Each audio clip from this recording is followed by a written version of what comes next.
آمنت بالله وملائكته وكتبه ورسله واليوم الآخر والقدر خيره وشره من الله والبعث بعد الموت لا إله إلا الله. Assalamu alaikum wa rahmatullahi wa barakatuh. May the peace, mercy and blessings of God Almighty be with you. And welcome to the teachings of Islam. I'm your host Khaleel, and once again it's a pleasure for me to be here with you. In last week's edition of the teachings of Islam, we touched some very important aspects of Islam that you may not have known. But just in case you missed our first edition, I'd just like to recap. First of all, I had mentioned that the word Islam means submission unto God Almighty, and it also has a connection to the word peace. Therefore, Islam is a peaceful submission unto the commands and the will of God Almighty. I also mentioned that Islam and the word terrorism are not synonyms, that these are completely two opposites, that Islam and terrorism is not the same. I also mentioned that the history of Islam did not begin with the Prophet Muhammad, on whom be peace, since Islam means submission unto the will of God Almighty. Therefore, from the very beginning of creation, when Adam was commanded to obey God Almighty, that was the first command, to submit unto His will. Now, in this week's edition, I'd like to expand more on Islam and what makes a person a Muslim. Now, many a times people hear the meaning of Islam or the meaning of the word Islam, and they think that, well, if it means to submit unto the will of God Almighty and to obey His commands, then practically everyone should be a Muslim. So is this true that every single person who obeys God Almighty in his own way should be a Muslim? So the answer is simple. There are 5 main principles of Islam that make a person a Muslim. And this week's discussion will be based upon these 5 principles. You know, the time does not permit for us to go into each one in detail this week, but hopefully we'll be able to cover the first one. The Prophet Muhammad, on whom be peace, has mentioned that Bunya al-Islamu ala khams, that this way of life, al-Islam, or true submission unto God Almighty, is based upon 5 principles or 5 pillars. The first of which is testifying that none is worthy of worship besides Allah, besides the Creator. So, testifying that nothing in this world, no human being, no stone, no statue, no river, the sun, the moon, the stars, nothing of this world is worthy to be worshipped except the Creator of all of these things. Testifying to this, and whatever this entails, is the first aspect of these 5 principles. Shahadatu an la ilaha illallah wa anna Muhammadur Rasulullah. Testifying that none is worthy of worship but Allah, and that Muhammad is His messenger. This is the first principle of the 5 principles. Secondly, performing 5 daily prayers. Every Muslim is required to perform 5 daily prayers. Thirdly, ita is zakah, as we say in Arabic, which means to give charity to the poor and the needy. This is also the third of the 5 principles. So in Islam, before a person claims to be a Muslim, he must believe that this is part of his way of life as a Muslim, that he must give charity to the poor and to the needy. The fourth of those 5 principles is to fast. Every Muslim is required to fast in the 9 month of the Islamic calendar. And last but not least, the pilgrimage to Mecca. This would complete the 5 principles of Islam. Now, each and every principle has so many details attached to it. So I'll begin with giving a detailed explanation of the first principle. The whole Quran tells us in chapter 2, verse 255, that Allahu la ilaha illahu, that Allah, God Almighty, none is to be worshipped besides Him. None is to be worshipped besides Him. So if a person worships idols or stones, that person is breaking the first rule that makes a Muslim a Muslim. Allahu la ilaha illahu. What is to be known of Allah or God Almighty is that He is nothing like His creation. There is none like unto Him. So none is to be worshipped besides Him. And Allah or God Almighty, He has certain attributes that separates Him from all those things that are worshipped, or every single thing that is considered to be God or a God. There are some unique aspects in Islam that separates Allah or God Almighty from those entities. So in chapter 2, verse 255 of the Holy Quran, Allah says that none is worthy of worship besides Him. He is Al-Hayyul Qayyum. He is the ever-living. Now, if someone claims that a certain person is God Almighty, but that individual is someone that is obviously subject to dying, and automatically that claim of being God is not valid. If someone is subject to dying and then that person dies, then how can the entire world be sustained? How can this entire world be run in a systematic way if the maker, if the one who claims to be God, is subject to dying? So Allah is Al-Hayyul Qayyum. He is the ever-living, the giver of life. Al-Qayyum, He is independent of everything else.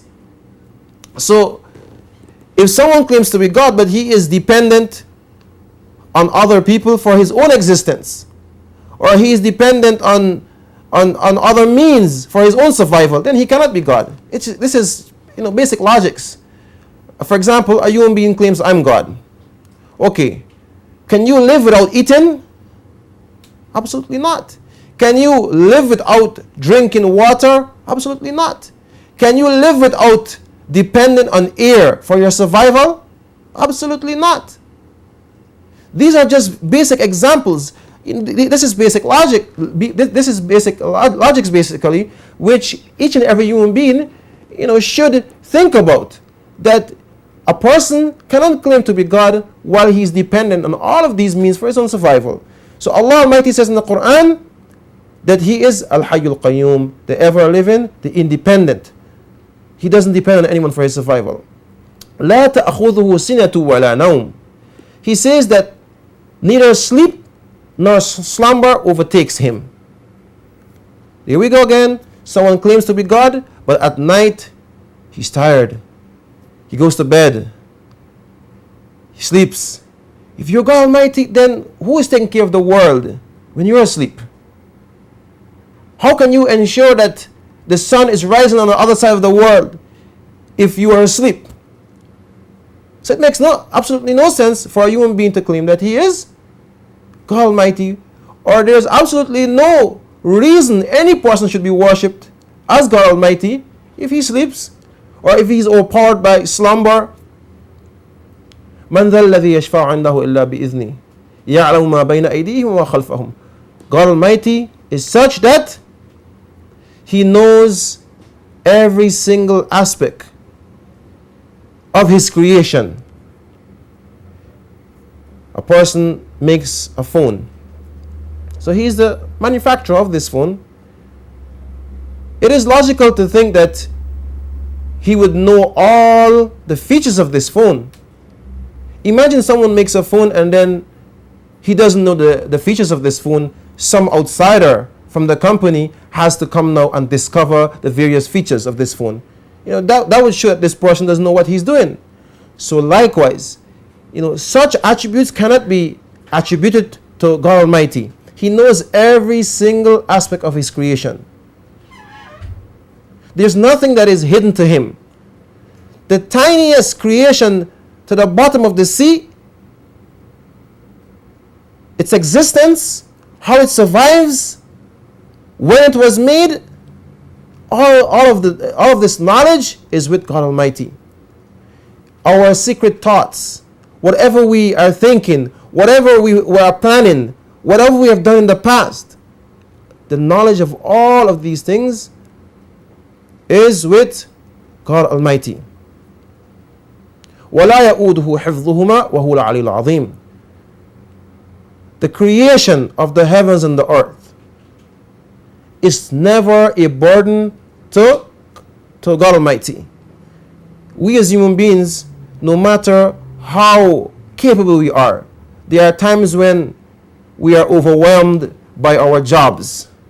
There are times when our obligations, such as family obligations, such as work obligation, all of these things sometimes become so overwhelming to us that we require to go on a vacation.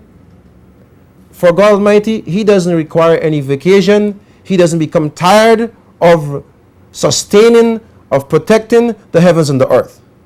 Is there any time that you can recall when the sun did not rise on its appointed time?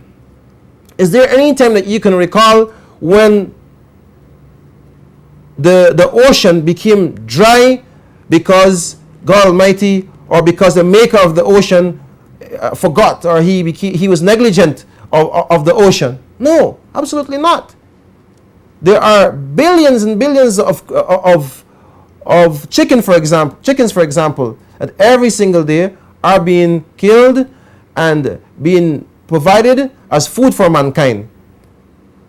Now, this should require that chickens become extinct, isn't it?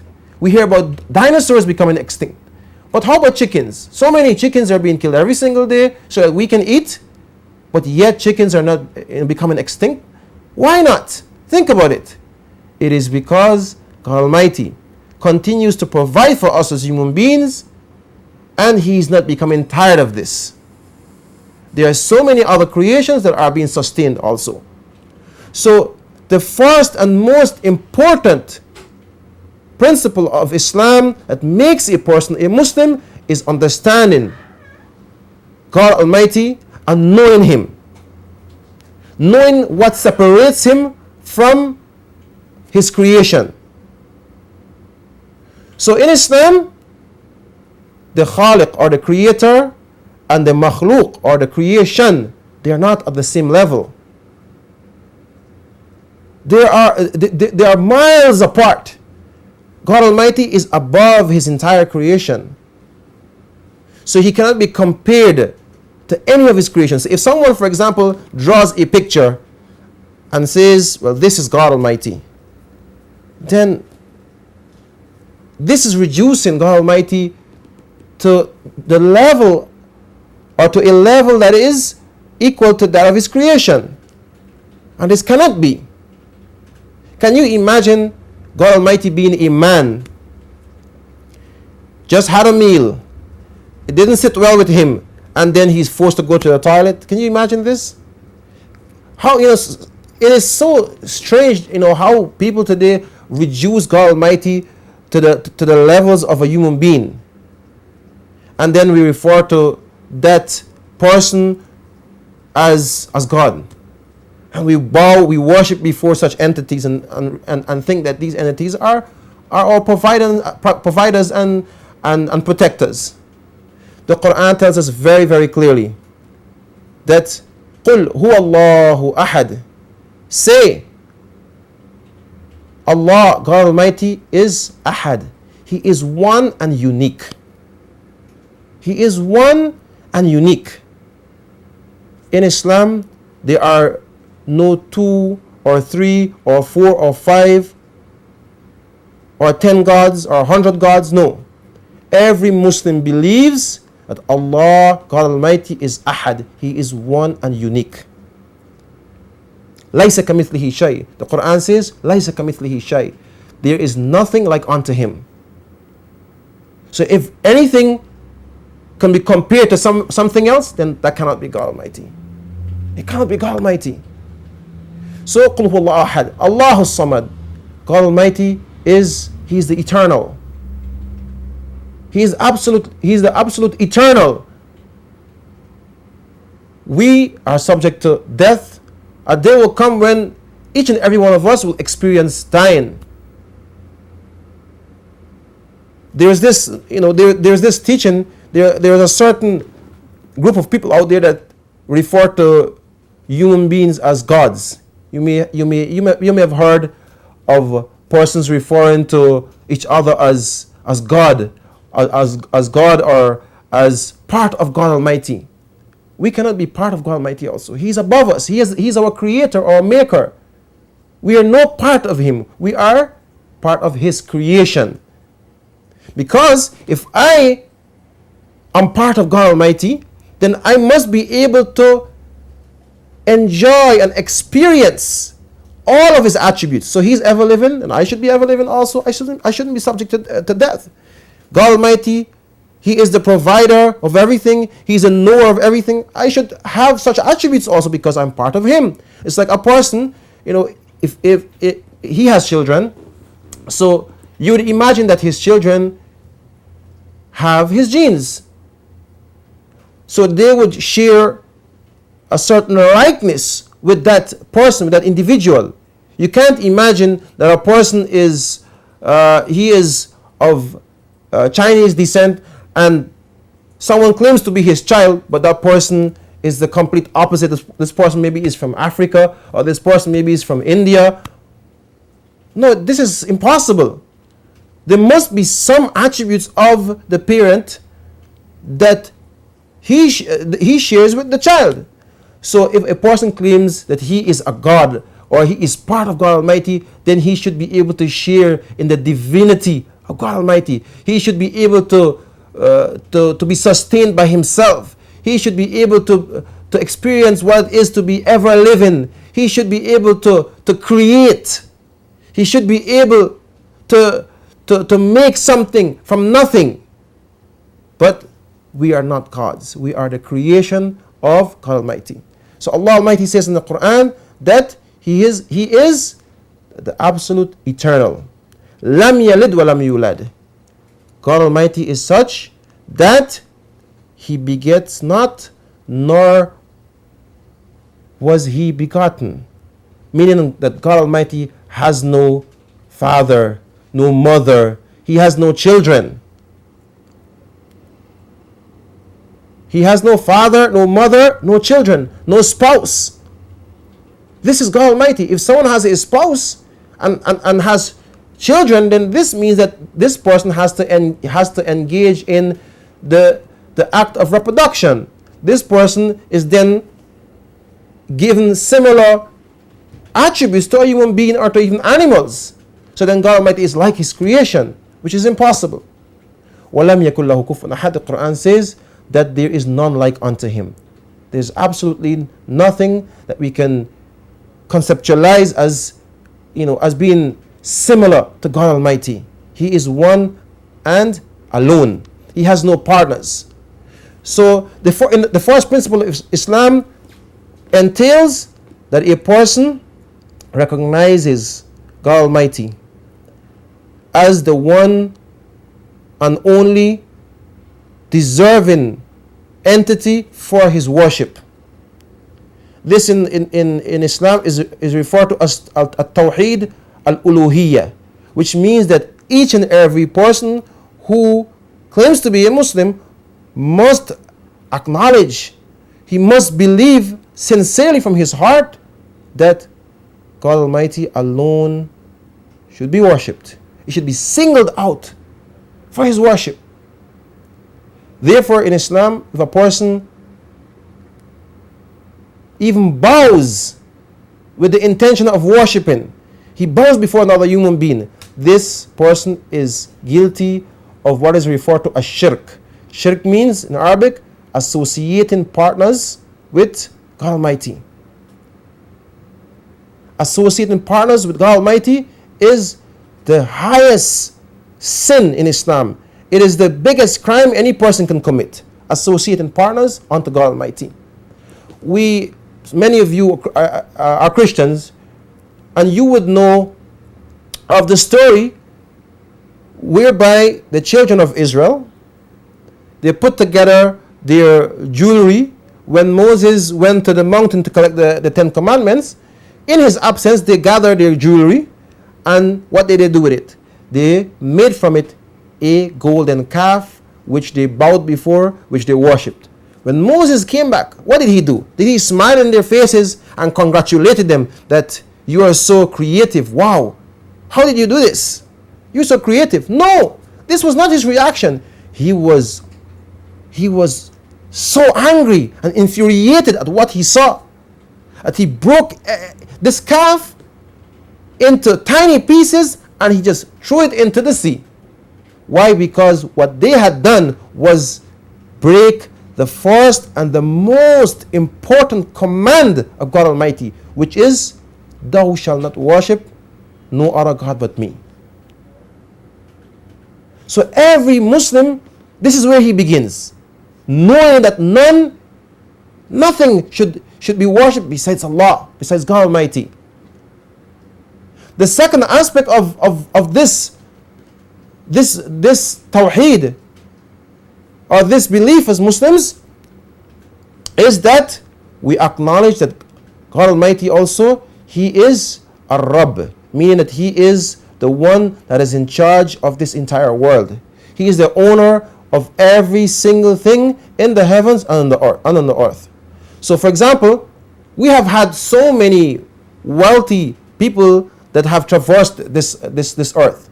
You had the pharaohs; they owned so much of lands and so much of wealth. You've had so many kings that have traversed the earth and they own large pieces of land. But should they be worshipped because they were so wealthy, or because they owned so many pieces of land? They owned so many tons of gold and silver and diamonds and pearls? No, because the ownership of a human being is not the same as the ownership of God Almighty. Our ownership as human beings is very temporary. Today, I'm the owner of a car, I have a house, I have a land, I have a very big piece of, I have a chunk of gold. But one day, I'll die leaving these things behind for someone else to inherit. Such worldly things will be inherited by someone else. Therefore, this ownership is transferable. It goes from one person to the next, from generation to generation. So the ownership that man has over the worldly things or the material things of this world, it is temporary ownership. So as part of our belief as Muslims is that God Almighty, He is the sole owner of whatever is in the heavens and whatever is in the earth. The third aspect of this belief of Muslims is that Allah is unique in His attributes. In Islam we refer to it as at-tawheed at-tawheed fi sifat, maintaining that God Almighty, He is unique in all of His attributes. Nothing of His attributes can be given to another, to any other person, to a human being, or to any aspect of His creation. For example, God Almighty is the giver of life. If anyone thinks or believes that somewhere down the road there is a human being that is capable of giving life, then such a person is guilty of breaking that very first principle of Islam. Because giving life is only within the hands of God Almighty. Our lives are all within His hand. This is why, as Muslims, we believe that even though our parents give birth to us, they are not our makers. They were the means for us to enter this world. But the giver of life is Allah, is the creator. This is why, in today's world we see that human beings are capable of, they're doing so many different things in the medical field. How come there is no system, or there is no medication, or there is nothing to reverse this process of life and death? How come we all keep on aging? The billionaires of the world, Steve Jobs, who was such a wealthy person, he died. You would imagine that he could afford the best doctors. So why couldn't they afford him an extension of life? Because they did not give life to him. The very doctors, they themselves one day would be subject to dying. The doctors would be lying on a bed in the hospital and they'll be attended to by other doctors. This is the process of life. The Quran tells us that kullu nafsin dha'iqatul maut, that every soul shall taste death. This simply means that every single breathing thing on the earth shall experience death. God Almighty, He is not subject to dying. So, if someone attributes any of His attributes to another human being, or to an animal, or to some other entity, then this person is guilty of breaking this very principle of Islam, which is al-Iman, which is true belief in the oneness of God Almighty. My dear friends, I'm running out of time, but I do look forward to be with you next week on the teachings of Islam, to continue to share my knowledge and understanding of Islam. I hope you would have had the opportunity to understand a little bit more about Islam and what we believe in as Muslims. This show is not sufficient for you to learn every single thing about Islam. So I therefore invite you to come down to the mosque, which is close to the Metong restaurant. You can come to the mosque at any time. You can call the number that is provided below also, and we can make some time to sit down and discuss Islam in more detail. It's once again a pleasure for me to be here with you and to share my knowledge of Islam with you. So I pray and ask God Almighty that He opens our hearts to true understanding of Islam, and that we embrace some common grounds, and we understand that this way of life, al-Islam, is nothing new. It is what you yourself have understood from a very long time. So come, let us sit down and talk about Islam. Let us share our views. I'm also encouraging even religious leaders in our community. Just come and let's have a friendly discussion about Islam. May Allah Almighty continue to guide us and protect us, and may He preserve our lives until we meet again. Assalamu alaikum wa rahmatullahi wa barakatuh. وكتبه ورسله واليوم الآخر والقدر خيره وشره من الله والبعث بعد الموت لا إله إلا الله.